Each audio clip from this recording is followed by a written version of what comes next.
अस्सलाम वालेकुम। आज का हमारा टॉपिक है मॉलिक्यूलर ऑर्बिटल थ्योरी। हम आज पढ़ेंगे मॉलिक्यूल के ऑर्बिटल के बारे में। वैलेंस बॉन्ड थ्योरी में पढ़ा था हमने एटम के ऑर्बिटल के बारे में, एटॉमिक ऑर्बिटल के बारे में। इसमें पढ़ेंगे मॉलिक्यूल के ऑर्बिटल के बारे में। तो सबसे पहले स्टार्ट करते हैं। तो जब भी दो एटॉमिक ऑर्बिटल मिलते हैं, दो एटॉमिक ऑर्बिटल मिलते हैं आपस में, तो ये दो नए ऑर्बिटल बनाते हैं मॉलिक्यूलर ऑर्बिटल। ये कहती थी मॉलिक्यूलर ऑर्बिटल थ्योरी। जब दो एटॉमिक ऑर्बिटल मिलते हैं तो वो दो नए मॉलिक्यूलर ऑर्बिटल बनाते हैं, दो मॉलिक्यूल के ऑर्बिटल बनाते हैं। ठीक है, एक होता है बॉन्डिंग मॉलिक्यूलर ऑर्बिटल, दूसरा होता है एंटी बॉन्डिंग मॉलिक्यूलर ऑर्बिटल। ठीक है, तो जब भी दो ऑर्बिटल मिलते हैं, कंस्ट्रक्टिव इंटरफेरेंस करते हैं। कंस्ट्रक्टिव इंटरफेरेंस, डिस्ट्रक्टिव इंटरफेरेंस भी पढ़ते हैं इसमें ना। तो अब कंस्ट्रक्टिव इंटरफेरेंस, डिस्ट्रक्टिव इंटरफेरेंस क्या होता है, क्योंकि इलेक्ट्रॉन जो है वो एक वेव है ना। जब इलेक्ट्रॉन एक वेव है तो वेव के दरमियान कंस्ट्रक्टिव इंटरफेरेंस और डिस्ट्रक्टिव इंटरफेरेंस होता है। मिसाल के तौर पर अगर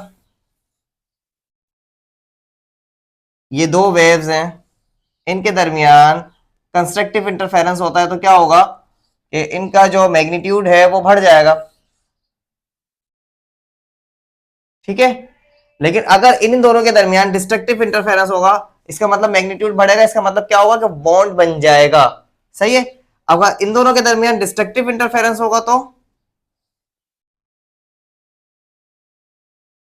इससे ये कैंसिल हो जाएगा, इससे ये कैंसिल हो जाएगा, क्या होगा, कुछ भी नहीं बचेगा। ठीक है, तो डिस्ट्रक्टिव इंटरफेरेंस ये होता है।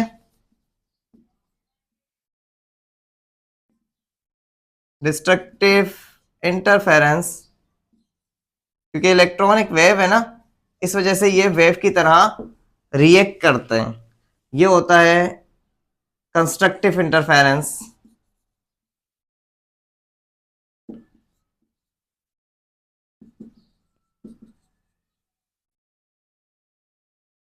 इसके अलावा इसमें मॉलिक्यूलर ऑर्बिटल थ्योरी में मॉलिक्यूल की स्टेबिलिटी के बारे में भी बात की जाती है कि भाई मॉलिक्यूल कितना स्टेबल है। मैग्नेटिक बिहेवियर के बारे में भी बात की जाती है। सही है। एक तो मॉलिक्यूलर ऑर्बिटल के बारे में बात की जाती है कि मॉलिक्यूल के भी ऑर्बिटल होते हैं। ठीक है, फिर बात करी जाती है कंस्ट्रक्टिव और डिस्ट्रक्टिव इंटरफेरेंस के बारे में, फिर बात करी जाती है मैग्नेटिक बिहेवियर के बारे में। Magnetic behaviour, valence bond theory इस मैग्नेटिक बिहेवियर को बताने में नाकाम रही थी, जिसकी वजह से वैलेंस बॉन्ड थ्योरी जो है वो ड्रॉबैक हो गया था वैलेंस बॉन्ड थ्योरी का, क्योंकि वो ये बताने में नाकाम रही थी मैग्नेटिक बिहेवियर। तो मॉलिक्यूलर ऑर्बिटल थ्योरी हमें मॉलिक्यूल का मैग्नेटिक बिहेवियर भी बताता है। मॉलिक्यूलर ऑर्बिटल थ्योरी हमें मॉलिक्यूल की स्टेबिलिटी भी बताता है। स्टेबिलिटी भी बताता है, जो वैलेंस बॉन्ड थ्योरी बताने में नाकाम हो गई थी। ठीक है। अच्छा, मॉलिक्यूलर ऑर्बिटल थ्योरी में यह भी बताया जाता है कि बॉन्ड ऑर्डर कितना होगा।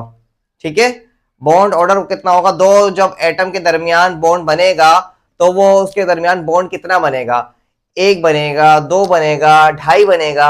सही है। तो मॉलिक्यूलर ऑर्बिटल थ्योरी के अंदर बॉन्ड ऑर्डर भी बताया जाता है कि कितना बॉन्ड बनेगा, बॉन्ड ऑर्डर भी बताया जाता है, और बॉन्ड ऑर्डर को फ्रैक्शन भी बताया जाता है, फ्रैक्शन भी माना जाता है। ठीक है, बॉन्ड ऑर्डर फ्रैक्शन में भी माना जाता है कि भाई फ्रैक्शन में भी हो सकता है बॉन्ड ऑर्डर, जैसे कि 1.5, 2.5, 3.5, इस तरह का, डेढ़, ढाई, साढ़े तीन, इस तरह का मॉलिक्यूलर ऑर्बिटल थ्योरी में बताया गया कि फ्रैक्शन में हो सकता है बॉन्ड ऑर्डर भी। ठीक है, दो दो एटम के दरमियान जब बॉन्ड बनता है तो ढाई बॉन्ड भी बन सकते हैं, दो एटम के दरमियान जब बॉन्ड बनते हैं तो साढ़े तीन बॉन्ड भी बन सकते हैं, और डेढ़ बॉन्ड भी बन सकते हैं। ठीक है, यहां तक नोट करें, आगे चलते हैं। मॉलिक्यूलर ऑर्बिटल थ्योरी में ये तीन प्रिंसिपल भी फॉलो किए जाते हैं, जिसमें आता है सबसे पहले अफवाह प्रिंसिपल, पॉली एक्सक्लूजन प्रिंसिपल और होन्स रूल। ठीक है, तो अफबा प्रिंसिपल क्या कहता है कि इलेक्ट्रॉन की फिलिंग होगी अकॉर्डिंग टू एनर्जी, मतलब जिसकी एनर्जी कम होगी उसमें पहले इलेक्ट्रॉन फिल हो जाएगा, जिसकी एनर्जी ज्यादा होगी उसमें बाद में इलेक्ट्रॉन फिल होगा। ठीक है, उसके बाद क्या कहता है पॉली एक्सक्लूजन प्रिंसिपल, क्या कहता है कि एक ऑर्बिटल के अंदर सिर्फ और सिर्फ दो इलेक्ट्रॉन आ सकते हैं, एक ऑर्बिटल के अंदर सिर्फ और सिर्फ दो इलेक्ट्रॉन आ सकते हैं, और वो दोनों इलेक्ट्रॉन विद अपोजिट स्पिन होंगे। ठीक है, अपोजिट स्पिन होंगे, अपोजिट स्पिन के साथ सिर्फ दो इलेक्ट्रॉन आ सकते हैं एक ऑर्बिटल के अंदर। ये कहता है पॉली एक्सक्लूजन प्रिंसिपल, जो कि मॉलिक्यूलर ऑर्बिटल थ्योरी फॉलो करती है। तीसरे में क्या है, हुंड्स रूल। हुंड्स रूल क्या कहता है कि अगर एक सेम एनर्जी वाले ऑर्बिटल्स हैं, जैसे कि पी ऑर्बिटल्स हैं, p x, p y, p z, ठीक है, सेम एनर्जी वाले ऑर्बिटल्स हैं, तो पहले जब तीन इलेक्ट्रॉन्स आए तो वो वन वन वन करके फिल होंगे, पेयर्ड नहीं होंगे, पहले अनपेयर्ड फिल होंगे। उसके बाद जब फोर आने वाला इलेक्ट्रॉन होगा, चौथा इलेक्ट्रॉन होगा, वो जाकर इस इलेक्ट्रॉन को पेयर करेगा। ठीक है, वो जाकर इस इलेक्ट्रॉन को पेयर करेगा, ये कहलाता है हुंड्स रूल। फिर पांचवा इलेक्ट्रॉन इसको पेयर करेगा, छठा इलेक्ट्रॉन इसको पेयर करेगा। सही है, पहले सिंगल सिंगल सेम एनर्जी वाले पहले सिंगल सिंगल इलेक्ट्रॉन फिल होंगे, ये कहता है हुंड्स रूल। ठीक है, चले आगे चलते हैं। चलें भाई, अब मॉलिक्यूलर ऑर्बिटल थ्योरी पूरी तरह स्टार्ट करते हैं हम। तो सबसे पहले मॉलिक्यूलर ऑर्बिटल थ्योरी में कहा जाता था कि जब दो एटॉमिक ऑर्बिटल मिलते हैं तो कंस्ट्रक्टिव इंटरफेरेंस के नतीजे में ये बनाता है बॉन्डिंग ऑर्बिटल,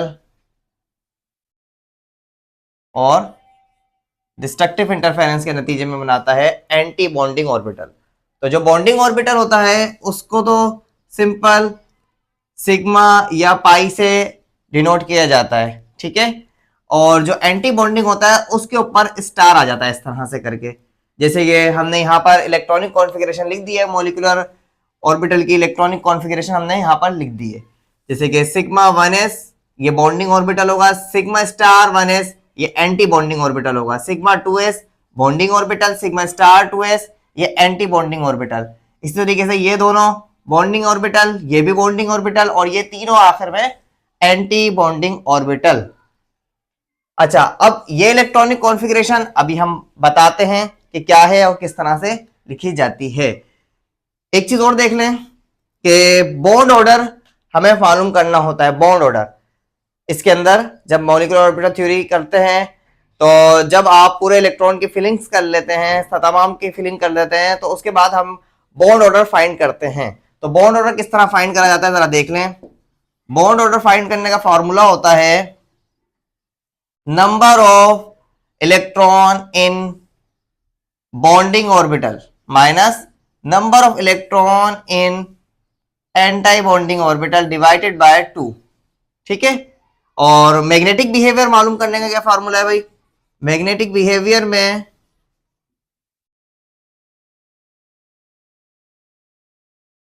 अब मिसाल के तौर पर एक ऑर्बिटल है जिसके अंदर, अच्छा, मैग्नेटिक बिहेवियर में यह देखा जाता है कि ऑर्बिटल में कितने इलेक्ट्रॉन अनपेयर्ड हैं या अनपेयर्ड भी है या नहीं। अगर इलेक्ट्रॉन अनपेयर्ड आता है तो इसका मतलब ये होता है पैरामैग्नेटिक। ठीक है, और अगर इलेक्ट्रॉन पेयर्ड आ जाते हैं,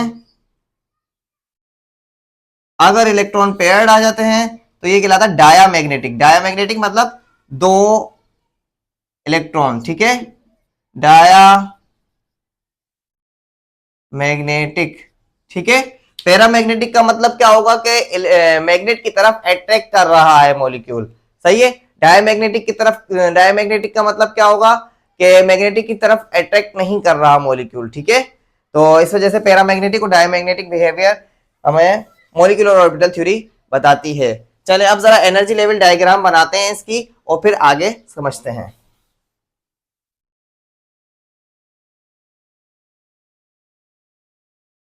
मिसाल के तौर पर हमारे पास पहला मॉलिक्यूल है हाइड्रोजन का मॉलिक्यूल। ठीक है, कौन सा मॉलिक्यूल है, हाइड्रोजन का। अब हाइड्रोजन के मॉलिक्यूल की हमें बनानी है एनर्जी लेवल डायग्राम। सही है, ये पेपर का हिस्सा है, इसके पेपर में आता है। ठीक है, हाइड्रोजन के मॉलिक्यूल की हमें बनानी है एनर्जी लेवल डायग्राम। तो हम स्टार्ट करते हैं जरा, हाइड्रोजन के मॉलिक्यूल की एनर्जी लेवल डायग्राम किस तरह बनेगी। हाइड्रोजन का मॉलिक्यूल, इसका मतलब जब मॉलिक्यूल बनने के बाद इसके अंदर टोटल कितने इलेक्ट्रॉन्स हो गए, 2 इलेक्ट्रॉन्स होगा। ये बात याद रखिएगा कि जब मॉलिक्यूल बना तो एक हाइड्रोजन का मॉलिक्यूल, एक हाइड्रोजन के एटम के अंदर एक इलेक्ट्रॉन होता है, दूसरे हाइड्रोजन के एटम के अंदर एक इलेक्ट्रॉन होता है। दोनों जब मिले तो क्या हुआ, 2 इलेक्ट्रॉन बन गए। ठीक है, तो जब 2 इलेक्ट्रॉन बने तो 2 ऑर्बिटल भी होंगे दोनों के। ठीक है, दोनों ऑर्बिटल बॉन्डिंग ऑर्बिटल और एंटी बॉन्डिंग ऑर्बिटल बनाएंगे। ठीक है, दोनों मॉलिक्यूल बनते वक्त बॉन्डिंग ऑर्बिटल और एंटी बॉन्डिंग ऑर्बिटल बनाएंगे। तो बॉन्डिंग ऑर्बिटल का नाम क्या होगा, बॉन्डिंग ऑर्बिटल का नाम होगा सिग्मा 1s और एंटी बॉन्डिंग का नाम होगा सिग्मा स्टार 1s। ठीक है, दोनों के अंदर एक एक इलेक्ट्रॉन, लेकिन अपोजिट स्पिन में। जब हम एटॉमिक ऑर्बिटल के इलेक्ट्रॉन्स को दिखाएंगे तो विद अपोजिट स्पिन दिखाएंगे। ठीक है, जब एनर्जी लेवल डायग्राम हम बनाएंगे तो याद रखिएगा कि हम इसके अंदर जब भी इलेक्ट्रॉन को दिखाएंगे तो विद अपोजिट स्पिन दिखाएंगे। ये भी हाइड्रोजन का मॉलिक्यूल है और ये भी हाइड्रोजन का ही मॉलिक्यूल है, सॉरी एटम है। ये भी हाइड्रोजन का एटम है, ये भी हाइड्रोजन का एटम है और ये भी हाइड्रोजन का एटम है। तो जब हम इसका मॉलिक्यूल बनाएंगे तो इनके एटम के अंदर दोनों अपोजिट स्पिन में इलेक्ट्रॉन को दिखाएंगे। अच्छा, अब क्योंकि यहां पर जो है वो कौन सा रूल फॉलो होगा कि पहले लो एनर्जी वाला फिलिंग होगा। ठीक है, according to electron filling according to energy, electron filling according to energy. ये कौन सा प्रिंसिपल था, अब्बा प्रिंसिपल। तो अब्बा प्रिंसिपल कहता है कि एनर्जी के अकॉर्डिंग जो है वो इलेक्ट्रॉन की फिलिंग होनी चाहिए। तो पहले ये लो एनर्जी है और ये हाई एनर्जी है, ऐसा ही है ना भाई। तो लो एनर्जी में जाकर इलेक्ट्रॉन फिल होंगे, तो ये वाला इधर आ गया और वो वाला इधर आ गया, इसका मतलब इलेक्ट्रॉन पेयर्ड हो गया। अब इस हाइड्रोजन के जो एनर्जी लेवल डायग्राम हमने बनाई है, इसका हमें क्या करना होगा, इसका हमें निकालना होगा bond order. Bond order, bond order कैसे निकालोगे, number of electron bonding orbital minus number of electron anti bonding orbital divide by 2। तो बॉन्डिंग ऑर्बिटल में कितने इलेक्ट्रॉन्स आ रहे हैं, 2, और एंटी बॉन्डिंग में कोई इलेक्ट्रॉन नहीं आ रहा, 0 divided by 2 is equal to 1। इसका मतलब अगर हाइड्रोजन में बॉन्ड बनेगा तो कितने बनेंगे, वो बॉन्ड एक बनेगा। हाइड्रोजन के अंदर एक बॉन्ड एग्जिस्ट करेगा, ये कहती है मॉलिक्यूलर ऑर्बिटल थ्योरी। और मैग्नेटिक बिहेवियर इसका है डायामैग्नेटिक, क्योंकि पेयर्ड है तो ये डायामैग्नेटिक मॉलिक्यूल है, मैग्नेट की तरफ अट्रैक्ट नहीं करेगा, डायामैग्नेटिक मॉलिक्यूल है, मैग्नेट की तरफ अट्रैक्ट नहीं करेगा। वीडियो को मेरी लास्ट तक लाजमी देखिएगा, क्योंकि लास्ट में मैं आपको एक छोटी सी ट्रिक बताऊंगा कि बॉन्ड ऑर्डर और इलेक्ट्रॉन से बॉन्ड ऑर्डर किस तरह फाइंड किया जाता है डायरेक्ट टू डायरेक्ट। ठीक है, तो वीडियो को लास्ट तक जरूर देखिएगा। चले भाई, अब हम आपको इसको इलेक्ट्रॉनिक कॉन्फ़िगरेशन को समझाते हैं। ये इलेक्ट्रॉनिक कॉन्फ़िगरेशन जो लिखी गई है वो 14 इलेक्ट्रॉन के लिए लिखी गई है। जब 14 इलेक्ट्रॉन्स होंगे तो इलेक्ट्रॉनिक कॉन्फ़िगरेशन ऊपर वाली जो लिखी हुई है वो फॉलो की जाएगी। जबकि जब 14 से ज्यादा इलेक्ट्रॉन्स होंगे, 16 इलेक्ट्रॉन होंगे या 15 इलेक्ट्रॉन्स होंगे, तो नीचे वाली इलेक्ट्रॉनिक कॉन्फ़िगरेशन फॉलो की जाएगी। ठीक है, तो अब बात कर लेते हैं बोरॉन के मॉलिक्यूल की। क्या बोरॉन का मॉलिक्यूल होता है या नहीं, B2। तो एक बोरॉन के मॉलिक्यूल में होते हैं, एक बोरॉन के एटम में होते हैं 5 इलेक्ट्रॉन्स। तो यहाँ पर B2 है तो टोटल इलेक्ट्रॉन्स होगा 10। ठीक है, 10 इलेक्ट्रॉन्स के लिए इलेक्ट्रॉनिक कॉन्फ़िगरेशन सबसे पहले करते हैं। तो एनर्जी लेवल डायग्राम किस तरह बनेगी, सबसे पहले इन दोनों को हम हटा देते हैं, क्योंकि ये दोनों बॉन्डिंग और एंटी बॉन्डिंग होकर खत्म हो जाएंगे। सही है, उसके बाद हम बात करते हैं इन दोनों की। इन दोनों को भी हटा देते हैं क्योंकि ये भी बॉन्डिंग और एंटी बॉन्डिंग होकर दोनों खत्म हो जाएंगे। टोटल इलेक्ट्रॉन्स हो जाएंगे यहाँ तक 8। ठीक है, 8 इलेक्ट्रॉन्स यहाँ तक हो जाएंगे। तो हम अपने बोर्ड पर यहाँ से स्टार्ट करते हैं। ठीक है, तो P के अंदर 3 ऑर्बिटल्स होते हैं, वो तीनों ऑर्बिटल्स इस तरह से बनाए जाएंगे, ठीक है। यहां पर भी तीनों ऑर्बिटल्स बनाए जाएंगे, ठीक है। अब पी के अंदर सबसे पहले नीचे इलेक्ट्रॉन्स, नीचे ऑर्बिटल्स कौन से आएंगे, ये वाले।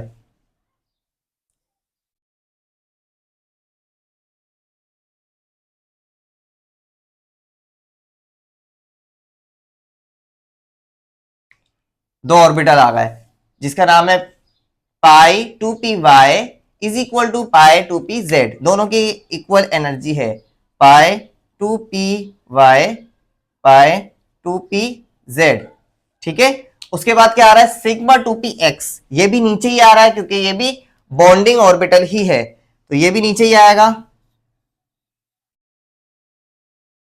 इसका नाम है सिग्मा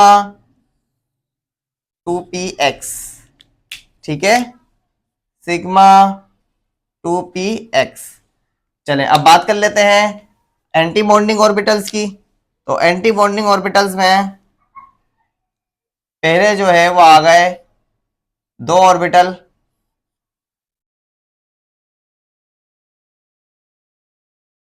जिनका नाम रखा जाएगा pi star 2p y is equal to pi star 2p z। उसके बाद सिंगल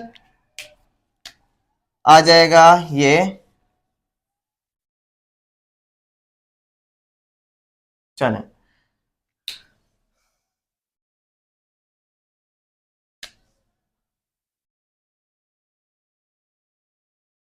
आठ इलेक्ट्रॉन यहां तक फिल हो चुके हैं। अब 8 के बाद के इलेक्ट्रॉन यहां से फिल होना स्टार्ट होंगे। तो 8 तक की हमने डायग्राम नहीं बनाई है क्योंकि हम बोर्ड पर सिर्फ स्पेसिफिक चीज को ही बताएंगे, स्पेसिफिक चीज को ही बनाएंगे, ठीक है।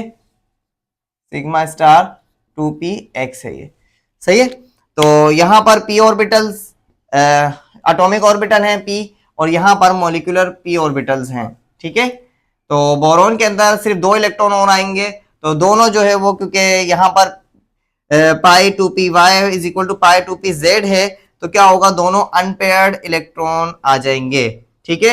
अब इसका बॉन्ड ऑर्डर निकालते हैं। बॉन्ड ऑर्डर निकालने का फॉर्मूला आप लोगों को पता है, डायरेक्ट निकाल रहे हैं हम। यहां तक के तो जो और इलेक्ट्रॉन्स होंगे वो एक दूसरे से कैंसिल आउट हो जाएंगे। बॉन्डिंग एंटी बॉन्डिंग 4 थे, 2 में से 2 चले गए, खत्म। बॉन्डिंग एंटी बॉन्डिंग 4 थे, 2 में से 2 चले गए, खत्म, ठीक है। अब यहाँ पे 2 आ रहे हैं बॉन्डिंग ऑर्बिटल में, माइनस एंटी बॉन्डिंग में 0 divided by 2 is equal to 1। इसका मतलब अगर बोरॉन के दरमियान, बोरॉन और बोरॉन के दरमियान बॉन्ड बनेगा, मॉलिक्यूल बनेगा, तो सिंगल बॉन्ड बनेगा, ठीक है। अच्छा, इसका मैग्नेटिक बिहेवियर भी लिख लेते हैं। तो ये बनेगा पैरामैग्नेटिक मॉलिक्यूल, पैरा मैग्नेटिक, ठीक है। अच्छा, अब बात कर लेते हैं हम कार्बन टू कार्बन की। कार्बन टू कार्बन के दरमियान बॉन्ड बनेगा या नहीं बनेगा, ठीक है। कार्बन टू कार्बन का मतलब होता है कि इनके अंदर होंगे 12 इलेक्ट्रॉन, ठीक है। कार्बन टू कार्बन का मॉलिक्यूल बनेगा तो इसके अंदर होंगे 12 इलेक्ट्रॉन्स। 12 इलेक्ट्रॉन का मतलब क्या है, 8 इलेक्ट्रॉन यहां तक फिल हो चुके हैं, अब इसमें फिलिंग स्टार्ट होगी। तो अब जो आने वाला इलेक्ट्रॉन होगा 8 के बाद 9 10, तो 11 और 12, ठीक है। 4 इलेक्ट्रॉन्स इधर हैं, सिंगल सिंगल, तो यहां से जो है वो इलेक्ट्रॉन पेयर्ड हो जाएंगे, ठीक है। याद रहे कि जो यहाँ पर इलेक्ट्रॉन फिलिंग करी है वही यहाँ पर इलेक्ट्रॉन फिलिंग करेंगे। मतलब ये है कि अगर यहाँ पर ये वाला खाली छोड़ा है, इसका नाम दे देते हैं पी जेड का, तो यहाँ पर भी पी जेड खाली ही छूटेगा, ठीक है। तो यहाँ पर बॉन्ड ऑर्डर क्या निकलेगा, बॉन्ड ऑर्डर निकलेगा, यहां तक के इलेक्ट्रॉन एक दूसरे से कैंसिल आउट हो गए और ये आ रहे हैं 1 2 3 4, 4 इलेक्ट्रॉन माइनस का एंटी बॉन्डिंग में 0 divided by 2 is equal to 2, इसका बॉन्ड ऑर्डर निकलेगा, ठीक है। अच्छा, अब बात कर लेते हैं मैग्नेटिक बिहेवियर की। तो मैग्नेटिक बिहेवियर जो है वो ये निकलेगा डायामैग्नेटिक, डायामैग्नेटिक। इसका मतलब मैग्नेटिक, मैग्नेट की तरफ अट्रैक्ट नहीं करेगा, ठीक है। डायामैग्नेटिक है तो मैग्नेट की तरफ अट्रैक्ट नहीं करेगा। आगे चलते हैं और नाइट्रोजन का मॉलिक्यूल देखते हैं जो कि पेपर में आने वाला है। नाइट्रोजन के मॉलिक्यूल के अंदर होते हैं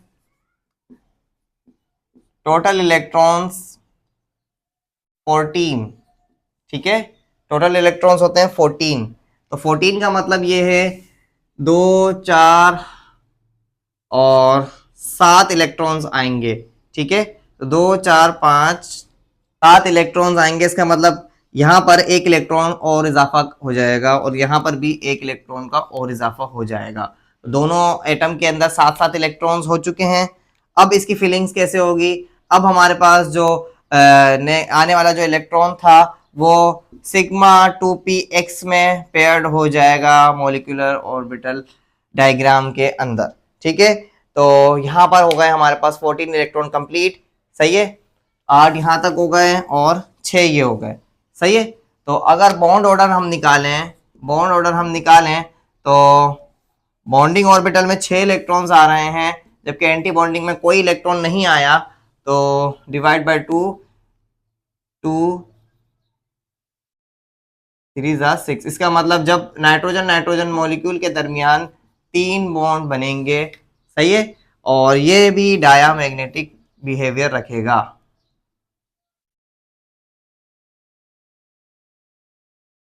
डायामैग्नेटिक बिहेवियर रखेगा। चलें भाई, अब बात कर लेते हैं हम ऐसा मॉलिक्यूल जो कि एग्जाम में आ सकता है और आने के पूरे पूरे चांसेस हैं। नाइट्रोजन के भी पूरे पूरे चांसेस हैं। और दूसरा एक मॉलिक्यूल है जो कि इसी के कंपैरिजन में आता है, वो मॉलिक्यूल है ऑक्सीजन का मॉलिक्यूल, ठीक है। तो ऑक्सीजन के मॉलिक्यूल के लिए जो इलेक्ट्रॉनिक कॉन्फ़िगरेशन इस्तेमाल होगी वो ये नीचे वाली इलेक्ट्रॉनिक कॉन्फ़िगरेशन इस्तेमाल होगी, क्योंकि ऑक्सीजन के मॉलिक्यूल के अंदर 14 से ज्यादा इलेक्ट्रॉन पाए जाते हैं इस वजह से, ठीक है। तो हमें ये डायग्राम भी मिटानी पड़ेगी।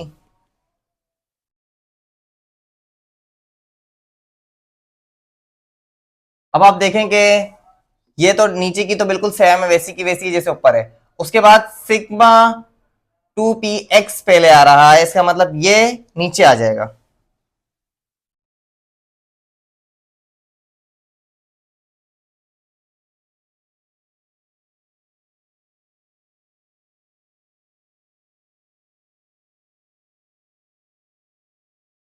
सिग्मा 2p पहले आ रहा है, इसका मतलब नीचे सिंगल ऑर्बिटल आ जाएगा सिग्मा 2p के नाम से।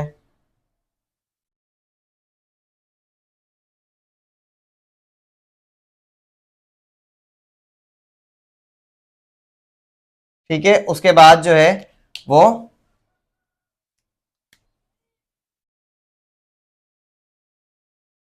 दो ऑर्बिटल आ जाएंगे,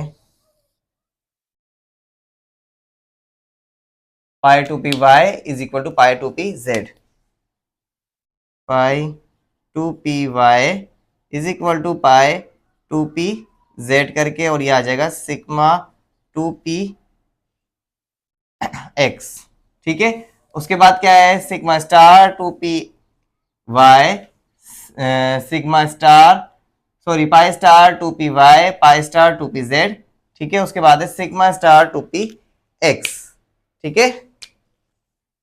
अब ऑक्सीजन के मॉलिक्यूल की हमें एनर्जी लेवल डायग्राम बनानी है। तो ऑक्सीजन के मॉलिक्यूल के अंदर होते हैं टोटल 8 इलेक्ट्रॉन एक एटम के अंदर और 8 इलेक्ट्रॉन एक एटम के अंदर, टोटल इलेक्ट्रॉन्स हो गए 16, ठीक है। तो 16 इलेक्ट्रॉन्स देखेंगे, ऑक्सीजन का मॉलिक्यूल है जिसके अंदर 16 इलेक्ट्रॉन्स पाए जाते हैं, ठीक है। तो अब जब 16 इलेक्ट्रॉन्स पाए जाते हैं तो इसका मतलब यहाँ पर जो फिलिंग्स होगी वो कितने की होगी, 4 इलेक्ट्रॉन यहाँ पर फिल हो चुके हैं और बाकी जो हैं वो इलेक्ट्रॉन्स बाकी हैं। तो सिंगल सिंगल सिंगल 5, 6, 7 इलेक्ट्रॉन्स हो चुके हैं। उसके बाद आने वाला इलेक्ट्रॉन पेयर्ड हो जाएगा, ठीक है। इसका मतलब 2 ही जो है वो जगह खाली हैं बॉन्ड बनाने की, ठीक है। इधर भी यही आ जाएगा, सिंगल सिंगल सिंगल, और जो हमारा ये वाला है वो पेयर्ड हो जाएगा और 2 जगह खाली होंगी बॉन्ड बनाने की। सॉरी, इसमें अपोजिट स्पिन आएगी, ठीक है। अच्छा जी, अब आगे बात करते हैं। जब इसमें अपोजिट स्पिन हमने फिल कर दी है, अच्छा अब हमारे पास जो है वो टोटल 8 इलेक्ट्रॉन एक ऑक्सीजन के एटम के हो चुके हैं और 8 इलेक्ट्रॉन दूसरे ऑक्सीजन के एटम के हो चुके हैं। अब हम इसमें एनर्जी लेवल डायग्राम में इसको फिल करते हैं। टोटल इलेक्ट्रॉन्स कितने हो गए, 4 इधर 4 इधर, मतलब टोटल 8 इलेक्ट्रॉन्स हो चुके हैं। तो ये हो गए पेयर्ड, ये भी हो गए पेयर्ड, ये भी हो गए पेयर्ड, इसका मतलब 6 इलेक्ट्रॉन्स पेयर्ड हो गए।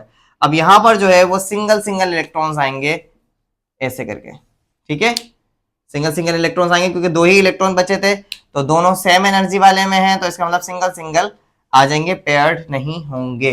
अब बॉन्ड ऑर्डर इसका मालूम करते हैं। तो बॉन्ड ऑर्डर निकलता है इनका, ये आ गए 6 इलेक्ट्रॉन्स माइनस एंटी बॉन्डिंग में आ गए 2 electron divided by 2 is equal to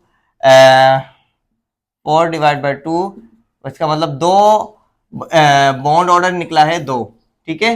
इसका मतलब ऑक्सीजन और ऑक्सीजन के दरमियान 2 बॉन्ड बनेंगे जब भी ये मॉलिक्यूल बनेगा तो, ठीक है। और यहां पर ये आ रहे हैं सिंगल सिंगल इलेक्ट्रॉन, इसका मतलब ये ऑक्सीजन का मॉलिक्यूल है पैरामैग्नेटिक, पैरामैग्नेटिक बिहेवियर रखता है, इसका मतलब मैग्नेट की तरफ अट्रैक्ट करेगा। अच्छा एक चीज मैं आपको बता दूं, एक ट्रिक की चीज बता दूं मैं आपको वीडियो खत्म करने से पहले पहले।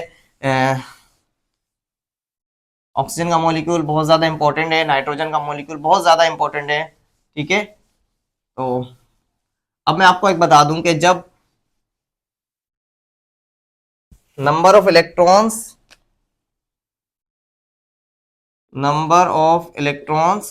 और बॉन्ड ऑर्डर किस तरह निकाला जाता है, बॉन्ड ऑर्डर किस तरह निकाला जाता है। तो जब नंबर ऑफ इलेक्ट्रॉन्स होंगे 14 तो बॉन्ड ऑर्डर बनेगा 3, ठीक है। जब नंबर ऑफ इलेक्ट्रॉन्स होंगे 13 बॉन्ड ऑर्डर बनेगा 2.5, नंबर ऑफ इलेक्ट्रॉन्स होंगे 12 बॉन्ड ऑर्डर बनेगा 2.0, नंबर ऑफ इलेक्ट्रॉन्स होंगे 11 बॉन्ड ऑर्डर बनेगा 1.5, number of electrons 10 bond order होगा 1.0, सही है। इसी तरीके से जब हम नीचे की तरफ चलते रहते हैं तो ये एक ट्रिक है, नंबर ऑफ इलेक्ट्रॉन्स होंगे 15 बॉन्ड ऑर्डर बनेगा 2.5, नंबर ऑफ इलेक्ट्रॉन होंगे 16 2.0, नीचे कम होते जाएंगे, नंबर ऑफ इलेक्ट्रॉन होंगे 17 1.5 और नंबर ऑफ इलेक्ट्रॉन्स होंगे 18 तो 1.0 बॉन्ड ऑर्डर बनेगा, ठीक है। तो ये एक छोटी सी ट्रिक थी जो मैंने आपको वीडियो के लास्ट में बताई है। वीडियो देखने का बहुत बहुत शुक्रिया आपका। चैनल को मैंने सब्सक्राइब और वीडियो को मैंने लाइक करना नहीं भूलिएगा। मिलते हैं अगली वीडियो में, जब तक के लिए अल्लाह हाफिज।